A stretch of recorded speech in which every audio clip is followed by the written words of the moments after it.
Yeah. Bakit ba pinagbabawal ang halaman sa Pinas? Ano ba ang kasalanan ng halaman sa batas? Bakit kailangan pa nilang gamitan ng dahas? Di naman to masama tulad ng nasa palabas. Sa TV at sa radyo masama daw ang damo. Natatawa na lang ako sa sinasabi nyo. Paano naging masama kung nakakagamot ito? Mas mabuti ang damo kaysa gumamit ng bato.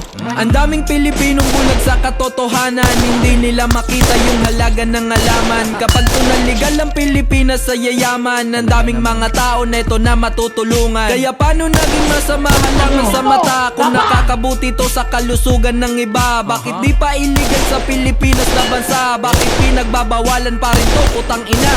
Tingnan mo na lang yung kalagayan sa Pinas. Ang dami ng patayan nagkakalat sa labas. May barilan, may saksakan, may hulgapan sa Pinas. Ano ba ang nangyayari? Bakit di yan malutas? Puro na lang bagulo ang nangyayari sa Pinas. Ano bang ginagawa ng mahal natin na batas? Bakit di pa malutas yung mga kaso sa labas? Bakit di nakukulong yung nagkasala sa batas? Pag mahirap nagkasala, di agad nalulutas. Pag mayaman nagkasala, agad nakakalabas. Pera-pera ang timbangan pari dito sa batas. At kapag mahirap ka, wala kang kwenta sa Pinas. Kawawang Pilipinas, di nadarag ng dayuhan. Ninanakawan pa nila tayo ng kayamanan. Pati ang mga isla natin na ari-arian ay pilit sinasakop din itong mga dayuhan. Kawawang Pilipinas, di nadarag ng dayuhan. Ninanakawan pa nila tayo ng kayamanan. Pati ang mga isla natin na ari-arian ay pilit sinasakop din itong mga dayuhan. Kaya eto ako